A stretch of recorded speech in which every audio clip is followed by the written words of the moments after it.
Bonjour à tous et bienvenue sur Le Tilt, le podcast qui explore les nouvelles formes de travail et partage des idées et des outils à celles et ceux qui veulent réinventer leur vie professionnelle.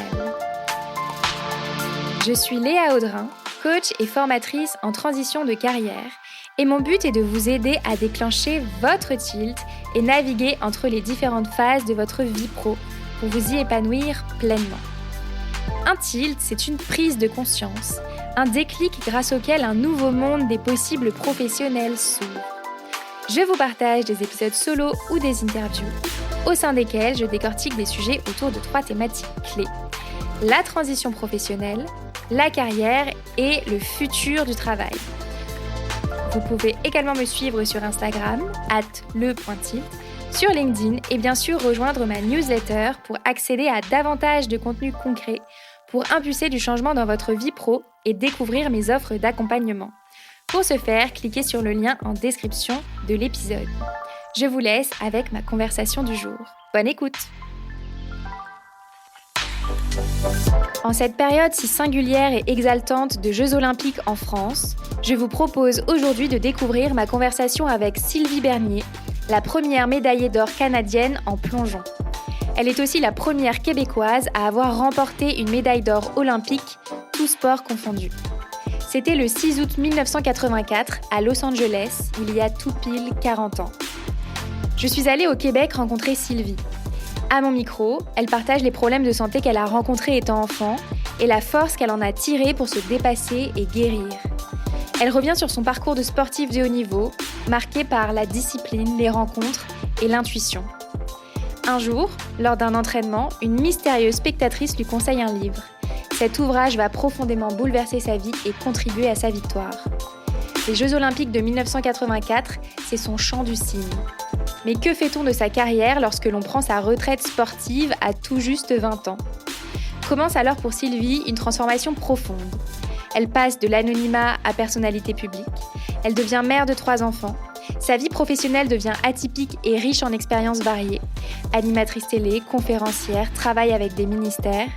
Et c'est finalement vers la santé et le mieux-être que Sylvie s'investit durablement.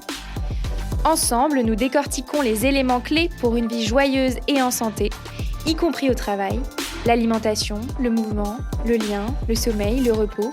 Bref, vous allez comprendre durant cet épisode que Sylvie est à la fois une cartésienne et une artiste, et cette rencontre vous aidera, j'en suis certaine, à mieux prendre soin de vous et de vos objectifs. Bonne écoute!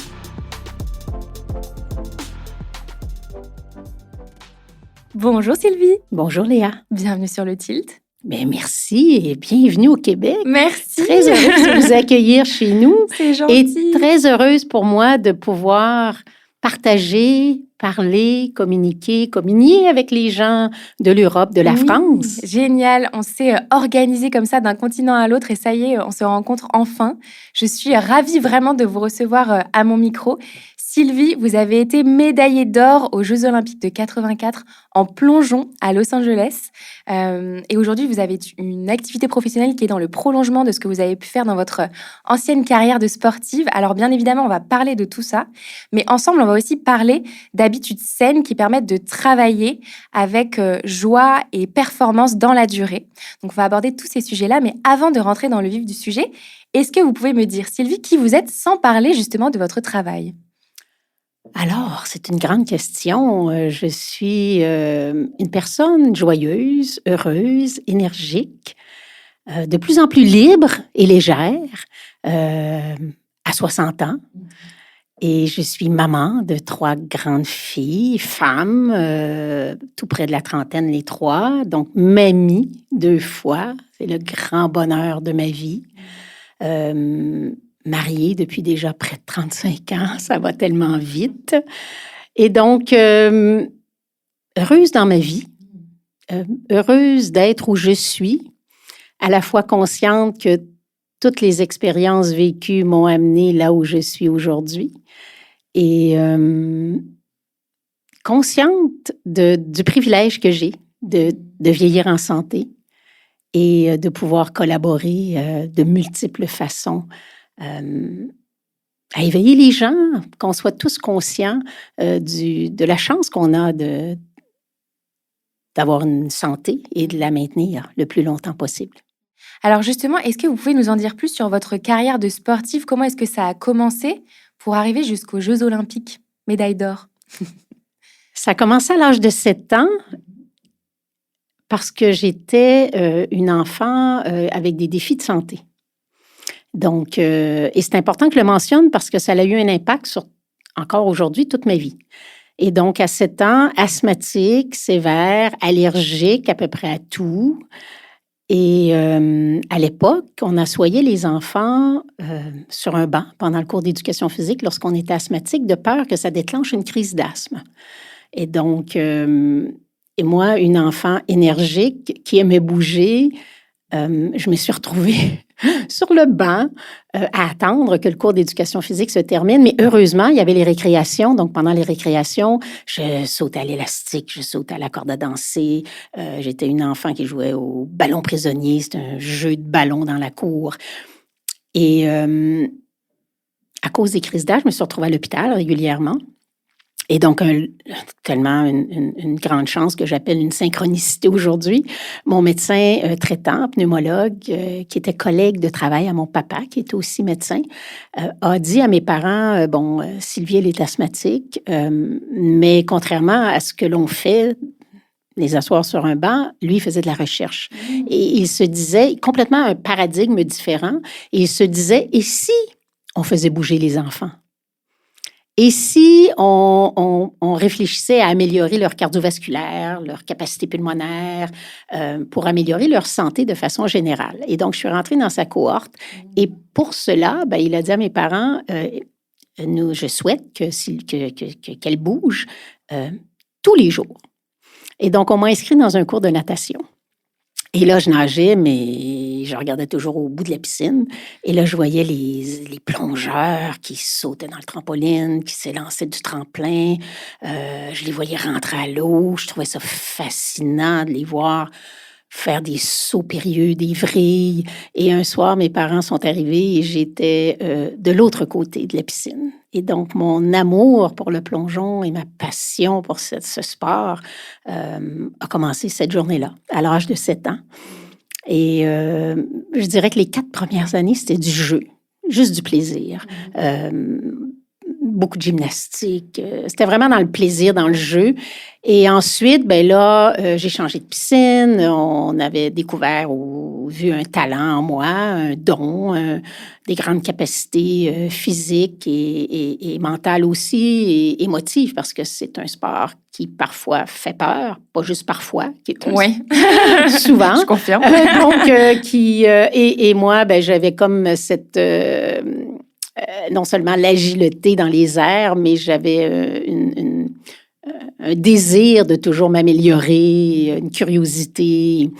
Et donc, voilà, j'ai changé de club et quelques années plus tard, j'ai été membre de l'équipe nationale, donc l'équipe canadienne, groupe d'âge, dans ma catégorie d'âge. Après ça, l'équipe canadienne senior, donc toute catégorie. Jusqu'à Los Angeles, donc à 18 ans, j'ai quitté ma ville, Québec, Sainte-Foy, pour déménager à Montréal, pour avoir plus d'heures de piscine. J'avais vu un entraîneur. Je suis une personne qui est très intuitive et donc cette personne-là m'inspirait beaucoup. Il avait une maîtrise en biomécanique du plongeon, donc très, très précis. Donc, je l'ai appelé. Donald est devenu mon entraîneur à Montréal. Donc, les 2 dernières années, de 18 à 20 ans. Et pour clore la belle histoire de ma santé, en revenant de Los Angeles, il y a eu une grande fête à Sainte-Foy, puisque j'étais la première Québécoise, première Canadienne à gagner une médaille d'or olympique. Donc, la première personne qui était sur le bord lorsque je débarquais de l'avion, c'était mon médecin. Wow, génial. Donc, mon pneumologue, Dr Montminy. Et je n'ai plus jamais souffert d'asthme, donc plus aucune allergie. Et mon pacte avec la vie, et ce qui m'amène à ma vie professionnelle, est véritablement chaque fois que je fais une présentation, une conférence, je dis aux gens si je peux sensibiliser une personne par jour au pouvoir que nous avons sur notre santé, notre mieux-être, en intégrant de saines habitudes de vie. trouve qu'il y a plein de notions qui sont très, très intéressantes dans votre parcours. Vous parlez du plaisir et j'ai vraiment une intime conviction que la performance, elle prend sa source dans le plaisir. Qu'est-ce que vous en pensez de ça? Est-ce que c'est quelque chose qui, même si ça a été, j'imagine, soutenu par beaucoup d'efforts, Ouais. beaucoup d'entraînement, est-ce qu'il y a toujours eu cette partie de plaisir? Totalement. Oui. Même la joie. J'ai souvenir, et là, cette année, je souligne mes 40 ans, et donc je reviens beaucoup plus dans ces moments, les quelques mois qui ont précédé les Jeux olympiques, et malgré le fait, comme vous le mentionnez, de l'intensité, c'est quand même 35 heures d'entraînement par semaine, c'est près d'1 million de plongeons avant même de partir pour les Jeux olympiques, donc je n'ai pas de médaille autour du cou. Eh bien, il y a la joie. Et même, j'ai souvenir de pratiquement c'est quasiment euphorique les premières fois que j'ai appris à plonger, juste d'apprendre à plonger du bord de piscine. Après ça, lorsque le guide ou le coach, il nous demande de monter sur le 1 mètre et le sentiment de plonger à l'eau. Ensuite, c'est parce que le plongeon, c'est des mouvements, des nouveaux mouvements de plus en plus difficiles. Donc, il y a la peur et en même temps la joie de le réussir et parfois des flats entre ça. Je ne sais pas comment vous appelez ça. Là, On appelle ça un plat. Un plat. Un plat, bon, Ouais. alors un plat qui sont parfois douloureux. Oui, j'imagine. Qui nous réveillent. Et donc, cette euphorie-là d'entrer à l'eau. Et là, je me ferme les yeux parce que quand j'arrive aux Jeux olympiques, j'ai visualisé énormément pendant des années. Et pas juste l'entrée à l'eau, c'est le son. Le son, parce qu'il y a un son bien particulier, on appelle ça le rip entry, ça fait rouac, c'est comme ça déchire l'eau. Et donc, oui, la joie est tout le temps là, malgré les moments que je dis, mais pourquoi je fais tout ça? Mais à la fois, c'était mon choix. Oui. Il n'y a personne. Et c'est là que vraiment le mot choix est extrêmement important. Mon choix de déménager à Montréal, c'était comme un gut feeling. C'était comme une sensation que je ne voulais pas vivre le restant de mes jours en disant si j'avais écouté ce que j'ai, c'était très fort en dedans de moi. Là. Je m'en vais à Montréal pour 2 ans jusqu'aux Jeux olympiques pour vraiment centrer mes énergies. J'étudiais tout juste à côté, donc tout était très proche. C'était une ouverture, c'était un élan c'était vers quelque chose de nouveau. l'émancipation, c'était extraordinaire. Là. C'était à 18 ans, à partir de chez soi, avec ma petite valise et mes 25 maillots de bain. C'est tout ce qu'il y avait dans ma valise. Là. 25 maillots de bain avec une paire d'espadrilles, puis 3-4 T-shirts, puis un survêtement. Là. C'était ça, ma vie. Mais le bonheur et la joie de faire quelque chose qui m'amène à me dépasser tous les jours. C'est extraordinaire, ce sentiment-là. Et alors, comment on se sent quand on obtient une médaille d'or aux Jeux olympiques? C'est magique. C'est magique et c'est une émotion qui va me rester pour le restant de mes jours. Et je peux vous dire que ça reste un repère pour moi. Dans les moments plus difficiles, je retourne très facilement parce que c'est tellement imprégné dans moi, cette émotion-là vécue, que ça devient vraiment mon guide, mon repère. Et ce que les gens ne savaient pas à l'époque, donc j'ai 20 ans, ça fait 13 ans que je m'entraîne, j'ai 500 heures de physiothérapie, 1000 heures de visualisation, j'ai ce million de plongeons. Mais j'ai complètement changé ma façon de me préparer psychologiquement 2 ans avant les Jeux olympiques. D'accord. Et ça aussi, ça a une grande importance sur tout le reste de ma vie. Qu'est-ce qui a changé? C'est la lecture d'un livre qui s'appelle « La puissance de votre subconscient » de Joseph Murphy. Et donc, j'ai 18 ans. Je viens de déménager à Montréal. Je ne connais personne. Je connais personne au cégep où j'étudie en sciences, santé, parce que mon objectif était d'aller en nutrition après. Et je m'entraîne seule avec mon entraîneur. À l'époque, ici au Québec, maintenant, on a des programmes qu'on appelle sport-études. Donc, on peut étudier le matin, on s'entraîne l'après-midi. En 84, 82, 83, ça n'existe pas. Donc, je m'entraîne avant d'aller au cégep sur l'heure du lunch, après. Wow. Donc, de concilier les études et le sport. Et donc, les matins, il y a toujours une femme qui est là sur le bord de la piscine. Elle vient me voir plonger. D'accord. Et ce que je savais pas à l'époque, c'est une peintre. Et elle vient me voir, puis parfois, elle me dit, « Est-ce que tu t'es déjà vue sur le podium? » Mais en 1982, c'est très ésotérique. Ah oui, j'imagine. C'est très, très ésotérique de se faire dire ça. Et là, moi, je la regardais, elle-même qu'elle me faisait peur. Et donc, je remontais sur le tremplin, je faisais mes figures, et 3-4 figures plus tard, quand je sors de l'eau, elle m'apostrophe et elle me dit, est-ce que tu es capable de t'imaginer sur le tremplin à Los Angeles avec des millions de téléspectateurs qui te regardent et ton cœur qui commence à se débattre? Et là, moi, je la regarde. J'ai 18 ans, là. Ouais. Et là, Qu'est-ce qu'elle me dit? je dis non, non. Et là, elle me dit, tu sais quoi, tu es tellement confiante sur un tremplin. Tu dégages tellement de confiance, mais tellement vulnérable sur le bord de la piscine.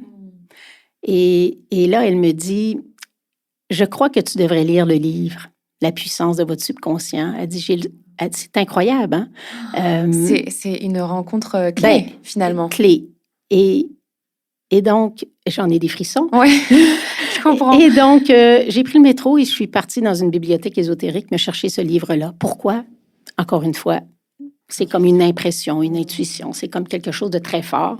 Et je reviens à la maison et ce livre-là, je l'ai encore chez moi. Et j'ai highlighté avec mon petit Sharpie et j'ai pris des notes. Et la première chose que j'ai fait, c'est que j'ai mis sur un grand bout de papier sur mon frigo. J'habitais dans un petit 1,5. Et c'est écrit Los Angeles 1984, championne olympique tremplin 3 mètres. Wow. Et ça, c'est sur mon frigo avec un petit podium. Et je le vois partout parce que ma chambre, mon salon, oui, c'est une pièce. C'est pas très grand, donc vous le voyez en permanence finalement. Ouais. Et à quelque part, c'est que ça me rappelle tout le temps que c'est mon choix. Et qu'après ça, mon plan, c'est mon plan. Et donc, tout ce que j'ai mis en place tous les jours pour me rapprocher de cet objectif-là, sans avoir de certitude sur le résultat. Et ça, pour moi, c'est super important. Et c'est la raison pour laquelle j'ai changé aussi ma façon, mon paradigme, parce qu'on était beaucoup centré sur le résultat, sur la performance, sur un sport de juge, hein, la comparaison, le regard de l'autre. Et moi, je n'entre pas là-dedans. J'étais une jeune femme, très timide, très réservée, pas si compétitive, très exigeante envers moi, avec un désir de me dépasser, ce que j'appelle l'ultime expression de moi-même, mais pas en lien avec l'autre. Et j'évoluais dans un environnement où souvent on me disait « observe la chinoise, observe l'américaine, observe l'allemande, essaie de faire ça ». Donc, j'arrivais en entraînement, tout le monde pensait que j'allais être première, deuxième. Et je manquais toujours une figure ou 2 figures. Et jusqu'au jour où j'ai compris que pour moi, ce n'était pas le résultat qui était ma force intrinsèque, mais plutôt de me centrer sur qu'est-ce que je peux faire. Et donc, je reviens à Los Angeles. Je suis sous l'eau à ma dernière figure. Tout le monde sait que je gagne depuis la première figure. Quand on regarde la vidéo, on voit qu'après chaque figure, je suis en première position. Tout le monde le sait, sauf moi. Parce que j'écoute de la musique avec à l'époque, c'était un Walkman. Ah ouais? Donc, la minute que je sors de l'eau, le Walkman est sous le tremplin, je prends mon Walkman. C'est pour vous mettre dans votre bulle? Totalement dans ma bulle. Et aussi pour arrêter tout l'aspect de comparaison. Donc, je regarde mon pointage à moi. Je sais que je suis fière de ce que je fais, mais j'ai aucune idée où se situent les autres. D'accord. Et donc, pour être vraiment cohérente avec tout ce dont j'ai mis en place, tout ce que j'ai mis en place depuis 2 ans. Et donc, quand je suis sous l'eau et j'ai des frissons partout sur le corps, pour 2 raisons. La première, je sais que c'est la dernière fois que je plongeais. Je savais que c'était mon chant du cygne et je l'avais dit à personne, ni mes parents, ni mon entraîneur. Personne ne le sait, mais moi, j'ai fait le choix que c'était terminé, quel que soit le résultat. D'accord.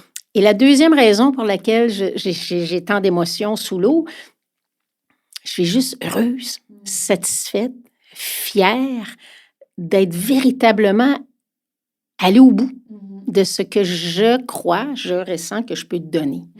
Et donc, quand je sors de l'eau, si vous regardez la vidéo, je me mets à courir En fait, je salue mes parents, je regarde mon pointage et je me mets à courir sur le bord de la piscine. Et encore une fois, tout le monde sait Ouais. que je suis en première position, sauf moi. Et là, les analystes, animateurs disent « Ah, elle est heureuse, elle a gagné. » Mais moi, je suis heureuse, juste fière de moi. Ouais. Et ça, je dirais que c'est une des plus grandes leçons de ma vie parce que, comme travailleur autonome ou freelancer, comme vous le dites, ben on ne sait pas le résultat final. Par contre, ce que je sais, c'est que ce que je fais tous les jours pour me rapprocher de mon objectif, petit, moyen ou grand, mais ça, c'est une fierté et un sentiment d'accomplissement qui m'allume encore à 60 ans. C'est génial.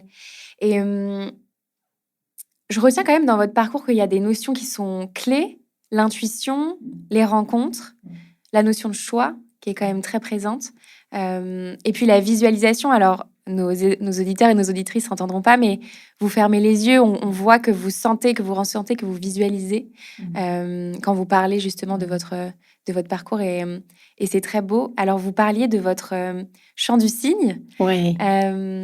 Vous avez décidé d'arrêter justement votre carrière de sportive après Los Angeles. Oui. Ça a été quoi le chemin professionnel après? Atypique.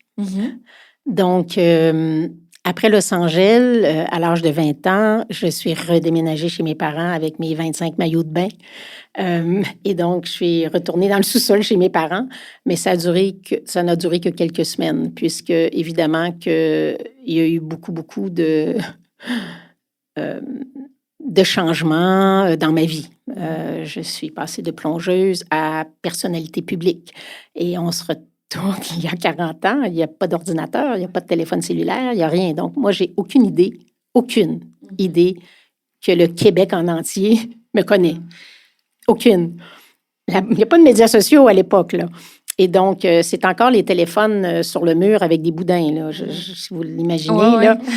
Donc, en revenant à la maison, je suis inscrite à l'université en nutrition parce que la nutrition sportive n'existe pas. Et je voulais faire de la recherche en nutrition. D'accord. Je viens d'une famille de chercheurs. Donc, mon papa qui avait 2 spécialités en médecine, ma maman infirmière en psychiatrie, ingénieur pharmacien chez moi. Donc, je suivais la lignée et je m'en allais faire de la recherche en nutrition.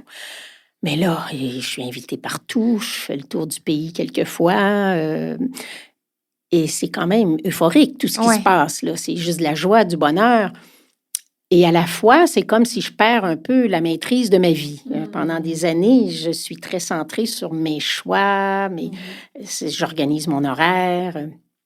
Et donc, je suis restée quelques semaines en nutrition et là, on m'a bien fait comprendre que c'était pas possible de faire un cours de nutrition en sciences en étant là une journée par semaine. Et donc, je suis redéménagée à Montréal. D'accord. Puisque là, j'ai un agent commencé à travailler avec moi. C'était la folie. C'est un agent pour gérer votre image publique? Un agent pour tout. Là. Contrat. D'accord. Parce que c'était pas possible. Moi, je suis une plongeuse, là. J'ai 20 ans. C'est un autre métier, c'est un autre monde. Ouais. Et à l'époque, même, le mot agent n'existait pas pour les athlètes amateurs. Mon agent était agent de joueur de hockey. J'étais la seule femme dans son groupe. Il y avait comme 30 joueurs de hockey très connus au pays, et moi. Et donc, mais ce fut une expérience extraordinaire. Je suis restée très, très proche. Et donc, et à chaque jour, il me disait, tu sais quoi, on y va une journée à la fois. On planifie pas très loin. C'est inconnu à l'époque, puisque je suis la première. Et donc là, je me retrouve... je fais de la télévision à temps plein, mais je me suis jamais... Moi, j'ai toujours été interviewée. Donc, c'est complètement un autre monde. Là. Vous êtes retrouvée... chroniqueuse dans des émissions de sport? Genre, même animatrice. Ah oui, d'accord. D'une émission. Et donc, j'ai 20 ans. Et moi, toute ma vie, encore une fois, je suis extrêmement réservée, là. Très, même que ça sonnait à la porte chez moi, je me sauvais dans ma chambre. Et donc, ce fut une étape, je dirais, une expérience, un apprentissage vitesse grand V. Mais j'avais toujours derrière la tête le désir de retourner à l'école parce que, encore une fois, je viens dans un environnement où la scolarité, l'académique est extrêmement important.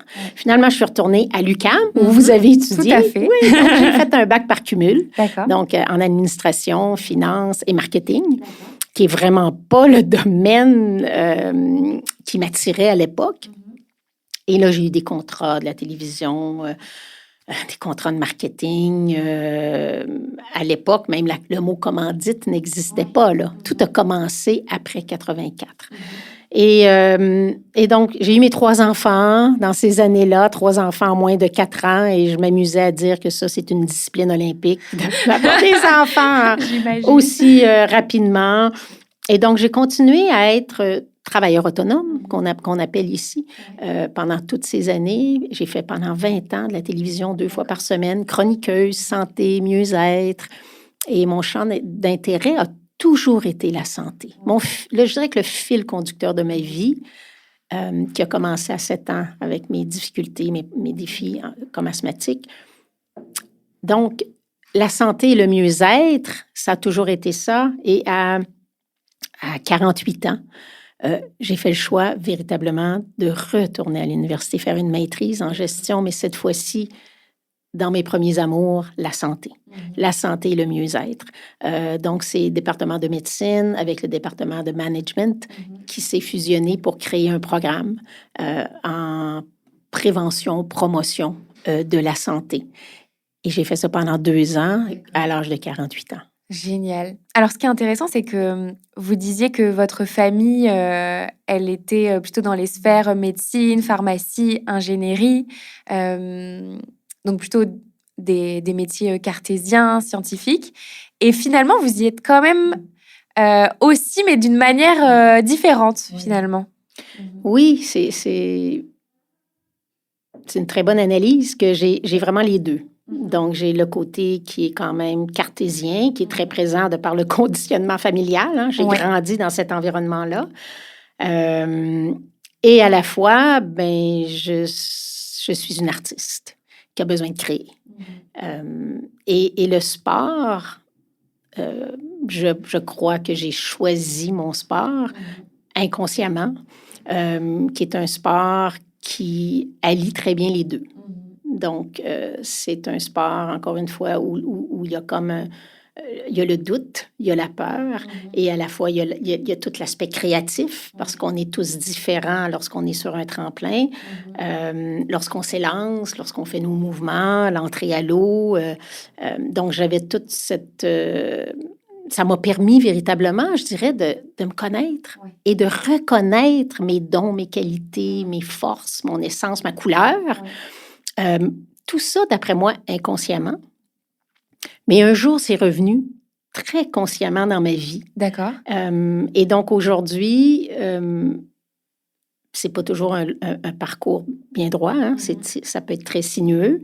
Mais aujourd'hui, je réalise consciemment que toutes ces qualités-là, ces dons-là, m'ont permis ou me permettent de véritablement être là où je veux être aujourd'hui.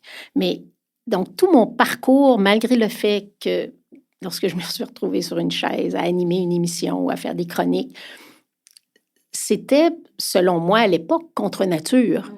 Mais à la fois, je pense que la vie m'a amenée là pour reconnaître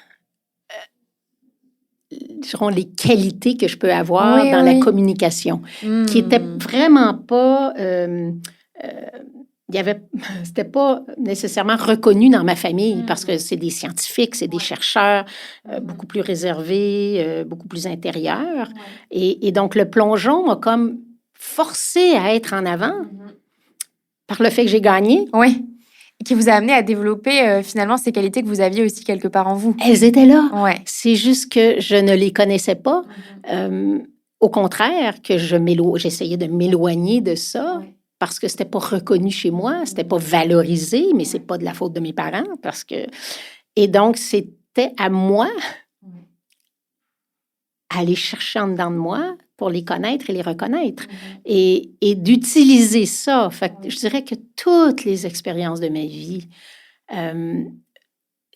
qu'elles soient extraordinaires, joyeuses ou plus difficiles, m'ont amenée à être qui je suis aujourd'hui. Et c'est pour ça que je referais exactement le même parcours, peut-être en étant consciente plus jeune. Oui.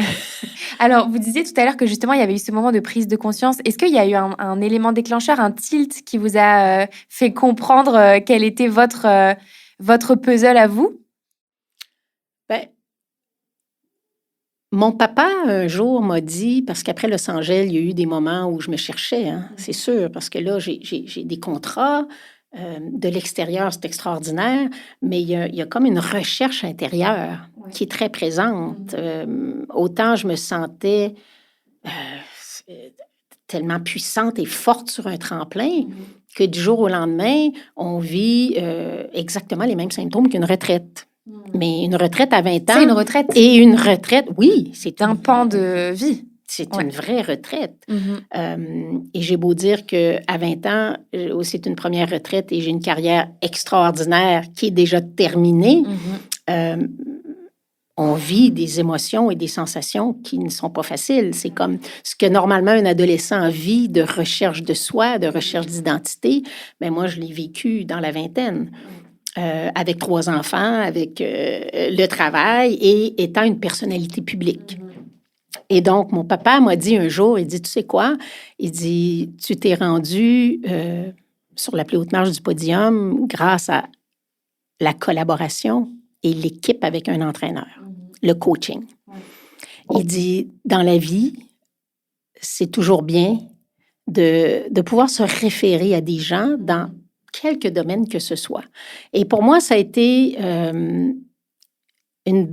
j'ai trouvé quelque chose d'important pour moi, de me faire reconnaître que si je me suis rendue là, c'est parce que j'avais une confiance et une collaboration, une équipe. C'était vraiment une équipe. Mon coach ne me disait pas « tu fais ça, tu fais ça ». C'était véritablement, si j'arrivais le matin et je lui disais « je me sens plus ou moins bien » ou « j'ai un examen de chimie » ou Et là,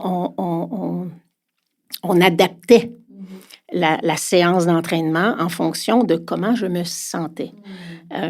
Et donc, après cette discussion-là avec mon papa, j'ai commencé à regarder alentour de moi des gens qui pouvaient devenir des mentors, des guides, des coachs, quel que soit le domaine. Donc, quand je faisais de la télévision et que je me sentais imposteur, j'ai commencé à aller chercher des gens pour me guider, m'aider dans le montage, dans l'approche, comment aborder les gens, comment sortir de ma zone, de me faire confiance.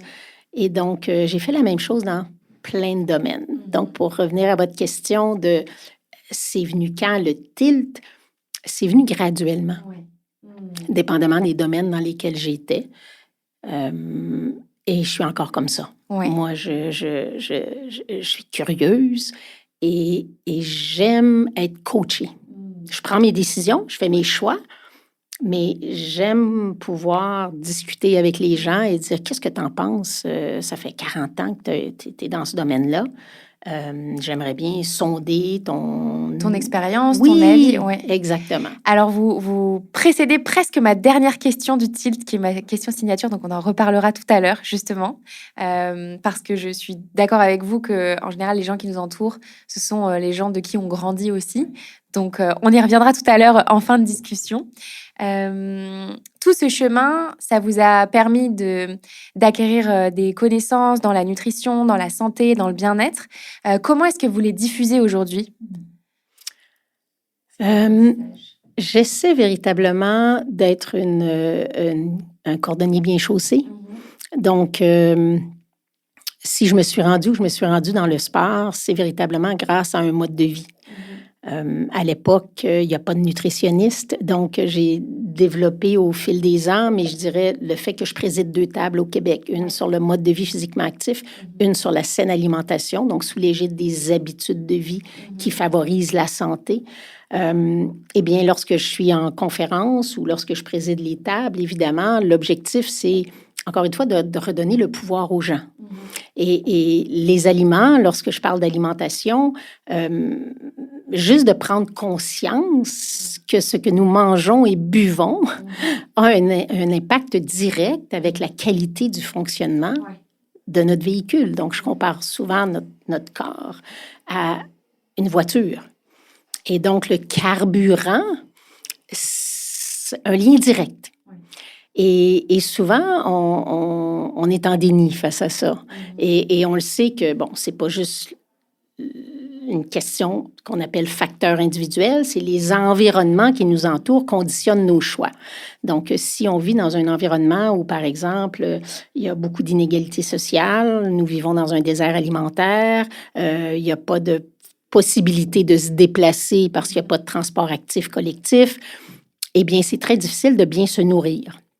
Et souvent, les environnements, encore une fois, si je rentre dans un lieu public et que l'environnement alimentaire nous offre de la malbouffe ou des aliments ultra transformés, bien, c'est très difficile de faire des choix conscients avec des aliments nutritifs. Donc, personnellement, je me base sur ce qu'on appelle l'alimentation de type méditerranéenne, qui est probablement très connue en France aussi, où le guide alimentaire canadien est excellent aussi, mais ce n'est pas facile, malgré les connaissances, les compétences, avec le marketing alimentaire et la présence des aliments ultra transformés, même les nutritionnistes, parfois, en perdent leur latin. Avant de venir au Québec, je suis passée par les États-Unis. J'ai eu un petit choc, ça faisait 10 ans que j'y avais pas été. Et les enseignes de malbouffe partout, les gens avec des cups dans les mains à tous les mètres. Mais pas des petites cups, des énormes cups de boissons. Ça m'attriste. Ça m'attriste beaucoup. Ça m'a vraiment touchée. Je pense qu'en France, vous êtes en avance avec les publicités contre la malbouffe. Donc, juste de se conscientiser que chaque aliment, encore une fois, a un impact, encore une fois, sur la qualité du fonctionnement de notre corps. Si on mettait une canne de coke dans notre voiture ou qu'on essayait d'y faire gober des aliments ultra transformés, bien, à moyen et long terme, notre corps en est affecté. Et un jour, on se retrouve sur la voie de service parce que notre corps ne peut plus fonctionner comme ça. Fait on sait, nous sommes dans un environnement où la population est vieillissante. On veut des employés performants. Oui. Mais est-ce qu'on pense à ce que l'on leur offre comme nourriture? Donc, je crois profondément que tout ce que nous mangeons et buvons, souvent on est loin de l'eau, on est beaucoup dans les liquides sucrés, on n'a pas besoin de ça. C'est le marketing. En fait, c'est ça qui est dur à comprendre, je trouve, pour la plupart des gens, c'est que en fait, nos habitudes de consommation, elles sont quand même très drivées par le marketing. Alors, c'est très difficile. Échelle terrible. C'est très difficile, puis je crois que en fait, mon travail ici est en influence politique, dans toutes les politiques publiques qui favorisent la santé ou non. Donc, comment s'assurer que la réglementation est là pour nous aider à faire les bons choix?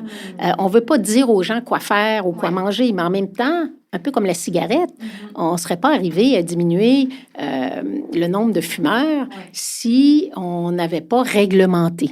Oui.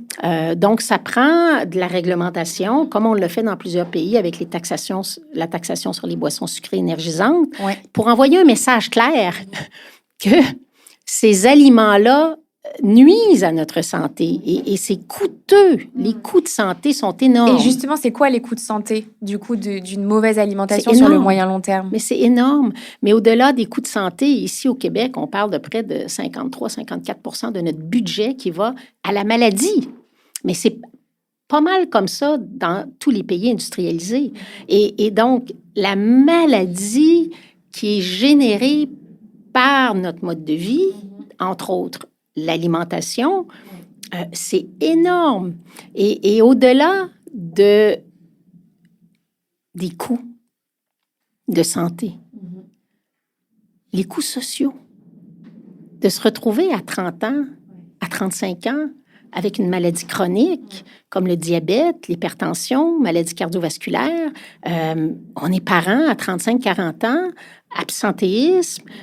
Donc, pour moi, les coûts sociaux, c'est énorme comment que ça affecte les gens. Et encore une fois, ce n'est pas juste de la faute du citoyen.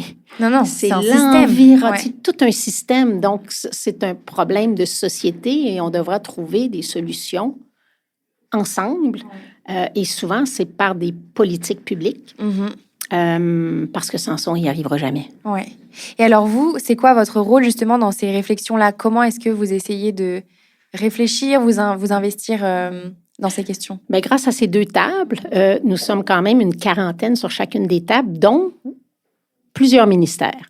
On sait très bien que le ministère de la Santé, des fois je dis le ministère de la Maladie parce qu'on est dans le curatif, ce n'est pas nécessairement lui qui va trouver les solutions à ce qui favorise la santé. C'est tous les autres ministères. Et en fait, mon mémoire de maîtrise est là-dessus. Comment briser les silos au niveau ministériel et quel genre de leadership est nécessaire pour faire travailler tous ces gens-là ensemble et qu'on soit tous conscients que la santé est générée dans tous les autres ministères. Le ministère des Transports, par exemple. Toute la mobilité active, le transport actif, le transport collectif, c'est la façon la plus facile d'activer une population sans qu'on s'en rende compte.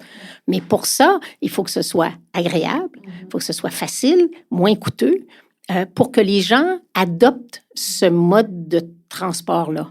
Il faut qu'il y ait des trottoirs, des pistes cyclables, il faut que ce soit accessible pour les tout-petits, pour les aînés. Donc, il faut mettre en place, transformer les environnements dans lesquels on vit pour qu'on ne se pose pas de questions. Oui. On se lève, on y va parce que c'est plus facile, moins cher et agréable. Même chose avec l'alimentation. Donc, comment transformer les environnements pour que partout où on va, surtout dans des lieux clos, les hôpitaux, les écoles, les centres de petite enfance, tous ces lieux-là qui sont paragouvernementaux, il devrait y avoir l'exemplarité. Donc, les aliments sains, nutritifs, devraient être mis en place pour que ce soit facile pour nous de faire les choix sains et contrôler un peu plus aussi les aliments ultra transformés avec l'étiquetage, je pense que vous êtes aussi plus avancés que nous en France. En fait, je sais pas parce que c'est pas mon cœur de sujet, mais je discutais hier avec une Québécoise justement de tout ça, comment on fait ses courses ici, comment est-ce qu'on choisit ses aliments, etc. Elle me parlait des labels et elle me disait que ici les labels étaient peut-être moins stricts que chez nous. C'est ça. Mais ça s'en vient. On le souhaite, là. C'est supposé de s'en venir, juste pour nous aider. Ouais. Comment aider les gens à faire des bons choix?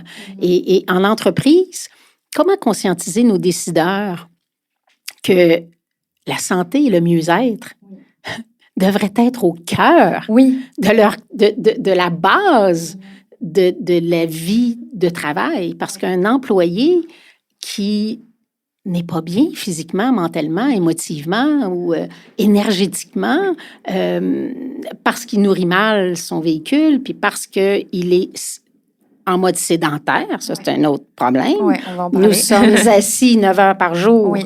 Qui est à peu près comme fumer un paquet de cigarettes. Oui. C'est énorme. Oui, et donc, les gens sont en position statique. Et donc, nous, ce qu'on essaie de faire, c'est premièrement, d'éveiller les décideurs à dire un employé qui est assis 9 heures par jour n'est pas un employé qui est présent.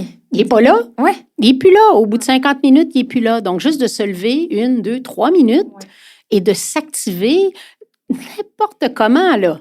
Juste de bouger d'une jambe à l'autre, on diminue de 37 % la mortalité précoce. Je crois qu'on a oublié l'être humain. Et l'être humain a besoin d'être en mouvement tout le temps. Tout le temps. Et à partir du moment qu'on le met dans une position statique, c'est une petite mort. Ouais. Et on s'en rend pas compte. Un peu comme quand on mange des aliments ultra transformés tout le temps, notre corps est tellement résilient, c'est tellement une machine merveilleuse, mais un jour, elle tient plus la route. Ouais. Et de plus en plus jeune. Et donc, après ça, on se dit, mais qu'est-ce qui s'est passé? Mais qu'est-ce qui s'est passé? On n'a juste pas pris soin de ce qu'on a de plus précieux, notre corps. Et donc, encore une fois, en entreprise, d'éduquer, de sensibiliser les gens qui sont en position décisionnelle. Comment est-ce qu'on fait, du coup, pour amener ces sujets dans l'entreprise? Parce que souvent, justement, les dirigeants... ils vont pas forcément avoir cette notion-là de dire si je prends soin de mes collaborateurs, c'est des gens qui vont être mieux dans leur peau et donc plus productifs et donc plus utiles, entre guillemets, à l'organisation. Comment est-ce qu'on fait pour justement ramener cette conscience-là dans l'organisation? Bien, je dirais que la grande chance que j'ai, le privilège que j'ai, c'est le fait que que je suis connue. Mhm. Donc ça ouvre des portes. Ouais. Et donc, on me demande d'aller rencontrer autant les gestionnaires ou les décideurs que les employés. Ouais. Et donc, quand je parle aux décideurs, évidemment que je parle d'environnement. Et donc, j'axe beaucoup ma présentation sur le leadership aussi, le leadership personnel, pas juste le leadership de position. Donc, le leadership personnel qui est vraiment beaucoup plus centré sur les qualités personnelles de l'individu. Donc, est-ce que les gens ont le goût de vous suivre? Puis, quel genre de message que vous envoyez, pas parce que vous dites, mais par votre comportement. Donc, prenez-vous soin de vous. Est-ce que vous privilégiez l'alimentation, le mouvement, le sommeil, rester loin des dépendances? Donc, c'est les pensées. Hein? Les pensées, on n'en a pas parlé, mais est-ce que nos pensées sont négatives? Est-ce que nos gestes, nos paroles sont négatives? Donc, le fait que j'ai accès à plusieurs entreprises, c'est le message que je livre et plus je vieillis, plus je suis directe. Moins j'ai peur, entre guillemets, d'amener des données probantes. Ouais. Je suis toujours avec des données probantes. Et c'est clair, aujourd'hui, tous les bureaux d'actuariat ont des données extrêmement percutantes sur juste des programmes d'aide aux employés. Ici, on le voit très bien, que l'absentéisme causé par la maladie mentale, le stress, l'anxiété, c'est énorme. Énorme. Chez nous, c'est pareil. Justement, ça, c'est une question que je voulais vous poser. Parce que c'est quelque chose qu'on rencontre beaucoup dans les organisations, la fatigue, le stress, le mal-être au travail. Quand est-ce qu'on sait qu'on est dans un rythme de travail qui n'est pas sain, qui n'est pas bon pour nous? Notre corps ne nous ment jamais. Sommes-nous à l'écoute de notre corps? Un peu comme une voiture, on a un tableau de bord. Et il y a des lumières qui s'allument. Et lorsque la lumière s'allume sur notre tableau de bord de notre voiture, on prend le temps d'évaluer c'est quoi le problème. Et donc, il y a multiples appels à la réalité, ou wake-up call, qui sont là. Des signaux sont toujours là. Ça peut être quoi, par exemple? Ça peut être un sommeil perturbé. C'est normal parfois, à cause de circonstances extérieures ou intérieures, qu'on dort un peu moins bien. Mais quand ça dure dans le temps, on sait très bien que le sommeil favorise ou non la santé. On le sait aujourd'hui, il y a des décennies d'études sur l'importance du sommeil dans notre vie. Ça peut être une digestion difficile. Donc, il y a multiples façons de mal digérer, des maux d'estomac, du reflux gastrique. On n'est juste pas bien, ballonnement. C'est un signal qu'il y a quelque chose à quelque part dans notre vie. Ça peut être ce que l'on mange, en sommes-nous conscients? Ce que l'on mange, ça ne nourrit pas vraiment, ou notre corps n'est pas capable de digérer cet aliment-là. Ça peut être les pensées. Nos pensées négatives récurrentes. Ouais. Comment est-ce qu'on s'en rend compte et comment est-ce qu'on peut enrayer ça, justement, un cercle vicieux d'émotions négatives? D'arriver à être un observateur de soi, observateur de ses pensées. On sait qu'on a 50 000 à 60 000 pensées qui passent tous les jours. Là. C'est énorme. On les arrêtera jamais. C'est l'être humain comme ça. Mais un peu comme un nuage, c'est de la pleine conscience dans le fond. Un peu comme un nuage qui circule au-dessus de soi, on ne l'arrêtera pas. Mais on fait le choix conscient de le nourrir, de l'alimenter ou non. Fait que quand on a de plus en plus conscient, au début, c'est 100 fois par jour. On dit, voyons, pourquoi je retourne là? C'est fou, là. Mais après, éventuellement, on est plus dans le moment présent. Et donc, on voit la pensée ruminante ou d'une conversation qu'on a eue il y a 2 jours, puis on dit, non, j'embarque pas là. Je la laisse tout simplement passer et je fais le choix de nourrir quelque chose de plus positif, de plus constructif, de plus créatif, Mais c'est un défi, c'est pas facile, mais c'est comme entraîner un muscle. Oui. Hein? Au départ, c'est difficile, mais éventuellement, on se voit et on trouve ça fascinant. Personnellement, c'est une fascination maintenant de dire « Ah non, pourquoi je retourne là? Non, je ne veux pas retourner là. » Mais je trouve que ce qui est intéressant aussi pour l'expérimenter à titre personnel, c'est que tout est très connecté. Si par exemple, je dors mal et je mange mal pendant une semaine, les pensées... C'est un cercle vicieux. Oui, c'est ça, c'est un cercle Mais vicieux. qui peut devenir un beau cercle Oui, vertueux. c'est ça. C'est ça qu'il faut faire. Mhm. Mais encore une fois, c'est les mots, hein, conscient et choix. Mhm. Et c'est quoi notre intention ultime? Là? Pourquoi qu'on fait tout ça? Mhm. Donc, si on veut favoriser la santé et le mieux-être, bien, soyons cohérents. Donc, ça veut pas dire que c'est une obligation, ça veut pas dire que c'est un dogme, ça veut pas dire... Non, comme je vous dis, mon petit bout de papier sur mon frigo, ça, c'était mon intention. Elle était très claire. Mais il y a personne qui m'obligeait à quoi que ce soit. Et de revenir véritablement à pourquoi je fais ça, c'est quoi mon intention? Je le fais pour moi avant tout. Et c'est sûr qu'il va y avoir des répercussions extrêmement positives sur soi et sur notre environnement de travail, sur notre environnement personnel. Au départ, ça demande la volonté. Ça demande la volonté parce que ce n'est pas encore un mode de vie. Avant que ça devienne un mode de vie, il faut véritablement y mettre de la discipline. Et ce mot-là fait peur. Hein? Ce mot-là fait peur aux gens, mais à la fois, au départ, c'est des choix personnels. Je dis, OK, je mets en place, je veux manger un peu mieux, il faut que ce soit très précis, très concret. Et ensuite, ça devient un mode de vie dans n'importe quel environnement. Tu viens d'arriver au Québec, tu n'es pas du tout dans ton environnement, mais tu réussis à maintenir exactement la même routine que tu as à la maison. Là, vraiment, tu peux dire, c'est un mode de vie. Parce que ce n'est pas l'environnement qui t'entoure qui va conditionner ta façon de vivre, de penser, d'être, où que tu es, où que tu sois, tu es exactement la même personne avec la même routine. Ça, vraiment, c'est ce qu'on appelle la neuroplasticité. De la visualisation, il y a 40 ans, c'était ésotérique. Aujourd'hui, on appelle ça de la neuroplasticité. C'est extraordinaire parce qu'il y a 40 ans, on ne l'expliquait pas. Je le sentais profondément dedans de moi qu'il se passait quelque chose. Mais aujourd'hui... C'est expliqué par la science. C'est expliqué par la science. Fait que ça, c'est merveilleux. J'adore ça. Parce que, puis quand les gens me disent, ouais, mais des fois, il y a des choses qui ne sont pas expliquées, je dis, ouais, mais si j'avais écouté les scientifiques il y a 40 ans, j'aurais pas fait ça. Puis j'aurais pas gagné. Je le sais que j'aurais pas gagné. Parce que j'ai gagné par 3 points. C'est une goutte d'eau. Une goutte d'eau, un juge qui me donne un petit peu plus et je suis convaincue que la visualisation a véritablement fait la différence à Los Angeles. Mais alors ça, justement, on parle d'alimentation, on parle des pensées, on parle de sommeil. C'est vrai que la visualisation, on commence à en parler, je trouve quand même de manière assez timide, pas pour le sport. Pour le sport, c'est quelque chose qui est pleinement accepté, mais pour des gens qui ont une vie plutôt classique, ça paraît toujours un petit peu ésotérique, justement. Oui. C'est quoi la force de la visualisation dans nos quotidiens? Ben, c'est un peu comme la méditation aussi. Hein? C'est étant donné que ça se passe, c'est comme subtil. Hein? Qu'on a de la difficulté à l'expliquer, malgré le fait que la science, maintenant, peut très bien le voir dans notre cerveau, ce qui se passe.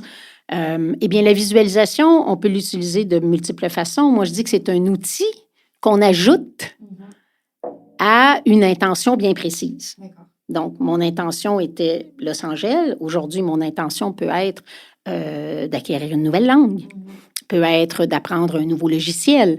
Donc, quel que soit notre objectif, il faut que l'intention soit claire. Donc, le message est clairement envoyé à notre cerveau.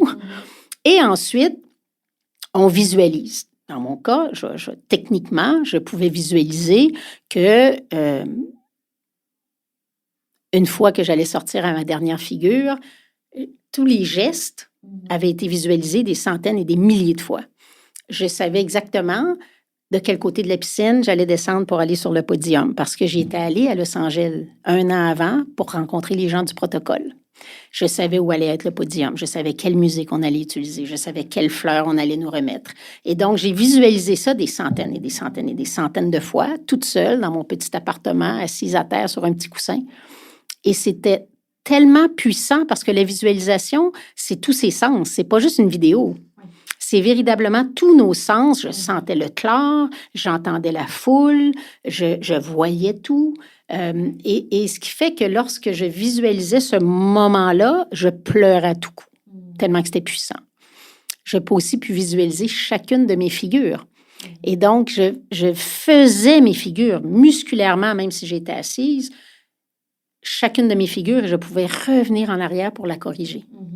Et lorsque je montais sur le tremplin, mon entraîneur, il disait, mais on dirait que tu l'as fait 100 fois. Mais parce que je l'ai fait 100 fois. Je l'ai fait 100 fois.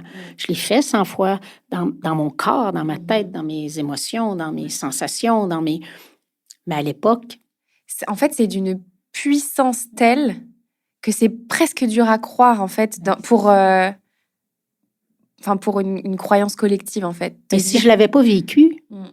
Si je l'avais pas vécu, et j'en ai pas parlé pendant des dizaines d'années parce que la science l'expliquait pas. Mais j'en ai parlé, par contre, les semaines après Los Angeles, il y a un psychologue sportif, parce que c'était tout nouveau, la psychologie sportive, qui a écrit un texte, il a appelé ça « Sight ». Et donc, on est une vingtaine d'athlètes olympiques de Los Angeles et nous avons tous gagné une médaille et nous faisions tous les visualisations. Mais personne n'en parlait. Mais publiquement, j'en ai parlé juste 10-15 ans plus tard, quand véritablement on a commencé à faire des recherches et on s'est aperçu que, je monte du doigt mon côté gauche, c'est véritablement là qu'on voit dans le cerveau toutes les ramifications et les circuits neuronaux qui se forment lorsqu'on visualise. Donc, c'est un outil qui est puissant, mais c'est pas de la pensée magique, hein? C'est pas parce que je vais commencer à visualiser que j'apprends une nouvelle langue que je vais l'apprendre. Non, il y a de l'effort qui est mis à ça et le travail très concret qui est ajouté à ça. Mais aujourd'hui, j'en parle dans mes conférences parce qu'il y a souvent une personne, même s'il y a juste une personne dans la salle, pour moi, ça fait toute la différence dans la vie de cette personne-là. Donc oui, la visualisation, c'est là pour rester. Il y en a parfois qui appellent ça de la loi de l'attraction. Oui, c'est vrai. C'est un peu ça, mais à la fois... lorsqu'on visualise, quand j'étais sous l'eau, j'avais des frissons partout sur le corps, c'était pas le résultat et la finalité qui étaient si importants. Oui, mon objectif était clair. Oui, je faisais tout ce que je pouvais faire tous les jours pour me rendre jusque-là. Mais c'est pas ça qui m'a rendue heureuse sous l'eau. C'est le chemin. Tout ce que j'ai fait tous les jours... Si j'étais arrivée 5e, je serais la même personne. Je ne serais probablement pas assise devant toi aujourd'hui, mais je serais la même personne avec les mêmes expériences, avec le même vécu. Et pour moi, ce qui est important, c'est que chacun trouve sa voie et sa façon qui est complètement différente de mes voisins.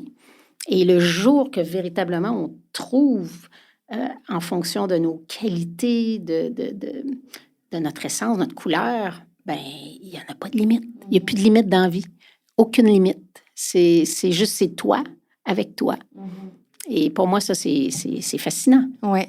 Et puis, ce qui est intéressant aussi, c'est que, en fait, parfois, on a l'impression justement que ça va être une pensée magique de « ça y est, je suis à la bonne place et voilà, je ne change plus rien ». Mais en fait, ce moment n'arrive jamais. C'est une construction sur le long terme. On évolue tous les jours. Puis chaque expérience, aujourd'hui, ma croyance, c'est que chaque expérience qui se présente est là pour me faire avancer, qu'elle soit agréable ou non.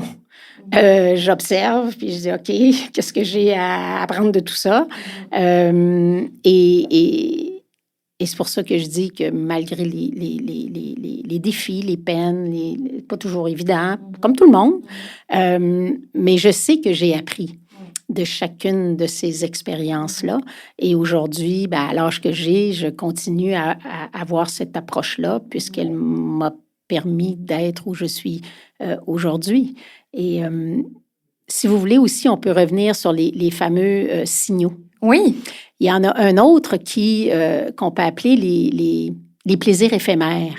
Donc, on a besoin, par exemple, de cigarettes, on a besoin d'alcool, de sucre. C'est ça, beaucoup d'aliments. Il y a le vapotage, il y a les sports extrêmes. Et donc, tout ce qui est plaisir, puis j'ai rien contre ça, c'est correct dans notre vie, mais à partir du moment qu'on est conscient que, OK, si j'avais pas ça, comment je me sentirais? Est-ce que ça comble un vide en dedans de moi? Est-ce que je suis à la recherche d'une satisfaction que je ne retire pas dans ma vie personnelle ou dans ma vie professionnelle. Et ça, pour moi, c'est un signal qui est important, qui est très important, que j'ai vécu à un moment donné dans ma vie, que j'ai dit, OK, il y a quelque chose qui n'est pas bien aligné ou que puis j'ai de la misère à mettre le doigt dessus ou je ne veux pas le voir. Hein, parce que souvent, on n'est juste pas prêt. Puis c'est correct aussi. Hein? Oui. Soyons bienveillants vers soi. Avant d'avoir de la compassion pour l'autre, ayons-en pour nous. Mais à la fois, c'est de trouver un bel équilibre entre la bienveillance et de dire, OK, est-ce qu'il est temps de passer à l'action? Ouais. Est-ce qu'il est temps de faire un changement? Et ça, dans ma vie, j'en ai fait à un moment donné, de dire, je suis pas bien, je le sens, les signaux sont là, je bouge pas, mais je vais rester mal. Le mal-être est aussi un signal important, autant que le bien-être. Quand on se sent bien, je dis, OK, comme tu disais tout à l'heure, là, comme la pensée magique, je suis à ma place. Mais ça, c'est extraordinaire, mais ça devient notre guide, notre référence, puis d'être capable de revenir là le plus souvent possible. Donc, souvent, ces plaisirs-là qui sont éphémères, ce sont des signaux. Puis un jour, ça devient que c'est comme si quand notre vie n'a plus de sens, quand notre vie n'a plus de sens, quand la vie n'a plus de sens, ben on dit, OK, peut-être que je travaille pour travailler, c'est correct aussi. On est souvent là. On a besoin de notre pain et notre beurre. Mais à la fois, est-ce que je ne peux pas trouver une façon à côté, un hobby ou qui me permet de créer, qui me permet d'être véritablement dans qui je suis pour... Un équilibre. Un équilibre. Ouais. De trouver un équilibre. Peut-être qu'à ce moment-ci dans notre vie, c'est pas par mon travail, mais je réussis à trouver quelque chose qui me donne cette satisfaction-là, qui n'est pas à moyen long terme mauvaise pour mon corps.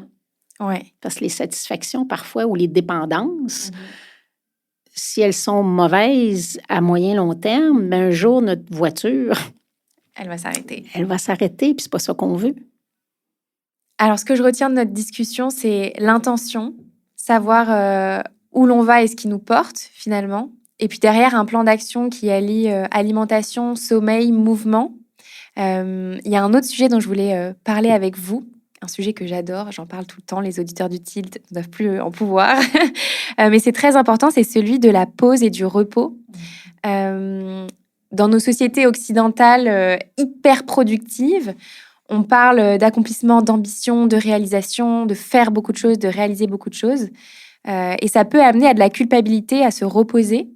Vous, en tant que sportive, qu'est-ce que vous en pensez des temps de récupération?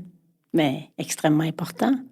Et on ne devrait pas attendre le samedi matin pour récupérer. Pour moi, le ressourcement, c'est au même niveau que la création. Donc, on se ressource, on crée, on se ressource, on crée.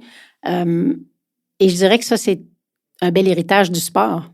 Parce que si mon véhicule, qui est mon outil de travail, n'est pas à son meilleur, ben ça donne rien de pousser la machine. Et elle me le dit rapidement.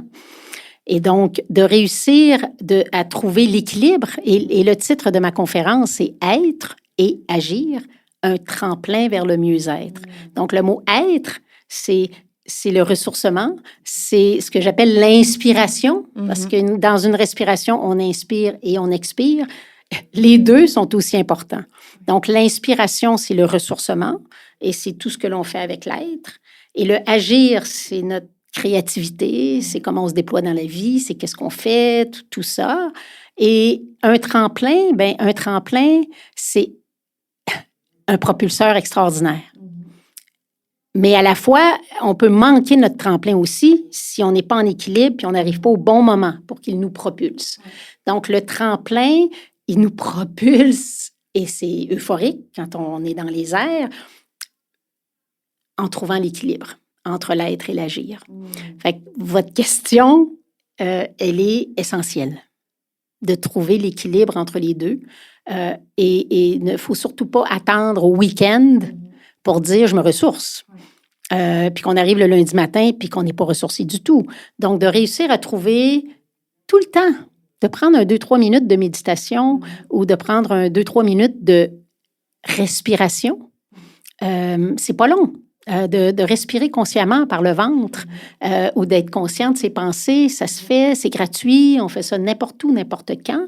Je suis assise dans le métro pour venir ici, ben je suis assise sur mon banc, puis je respire et je suis dans le moment présent. Donc, c'est extrêmement important de ne pas attendre d'être dans la voie de service pour dire « OK, j'ai besoin de ressourcement ». Génial. Ce sera notre conclusion de cet échange. J'ai une dernière question pour vous, Sylvie. C'est ma question signature. On en parlait tout à l'heure. C'est si vous pouviez constituer votre board de rêve dans lequel vous convieriez 3 personnes, personnalités, entrepreneurs, pour vous conseiller tout au long de votre carrière, qui est-ce que vous mettriez dedans? Oh mon Dieu, c'est tellement une grosse question parce que pour moi, un guide, un mentor, je peux le croiser au coin de la rue ici. Et ce sera cette personne-là à ce moment-là. Donc, j'en croise plein tout le temps. Des gens qui sont autant des guides pour mon émotif, le mental, mon corps. Même si j'ai grandi dans ce monde-là, j'aime avoir des mentors alentour de moi, des guides. La curiosité, de sortir de sa zone aussi, d'aller voir ailleurs. Et surtout de ne pas laisser nos peurs nous guider. Donc, d'oser. Oser aller voir. Fait que j'ai pas de nom. Ouais, plutôt des verbes, finalement. Oser, avoir l'humilité. Avoir l'humilité de dire que je vais apprendre pour le restant de mes jours. Et de vivre comme si j'allais partir demain. Génial. Merci Sylvie pour cet échange vraiment très riche. Merci Léa. Et où est-ce qu'on peut vous suivre? Bien, sur ma page web, sylviebernier.com, et c'est dans mes souhaits que j'ai envoyé dans l'univers d'aller faire des conférences en France. Eh bien, écoutez. Moi, je suis prête, que ça se fasse par le virtuel ou en présence. Super. J'ai peut-être quelques noms à vous donner alors. Oui, je suis rendue là dans ma vie, donc ça me ferait plaisir parce que je pense que le partage est universel. Les messages, encore une fois, si je peux sensibiliser une personne par jour, pour moi, vieillir, c'est extraordinaire. Et donc, ça va me faire vraiment plaisir d'aller vous voir. Génial. Ben, à bientôt en France alors. Oui, merci. Merci Léa. Sylvie. Merci beaucoup d'avoir écouté cet épisode du Tilt avec Sylvie Bernier. J'espère qu'il vous a plu, qu'il vous a inspiré. C'était un honneur et un bonheur pour moi d'avoir l'occasion de la rencontrer et de pouvoir lui poser toutes mes questions. Ces mots ont particulièrement résonné en moi et j'espère que ce sera le cas pour vous aussi. Et comme vous êtes encore là, à m'écouter, c'est certainement que cet épisode vous a plu. Si c'est le cas, vous pouvez noter l'épisode et le podcast sur Apple Podcast et Spotify, mettre 5 étoiles et un commentaire, c'est le meilleur moyen de m'aider à faire rayonner le Tilt. Merci beaucoup et à bientôt.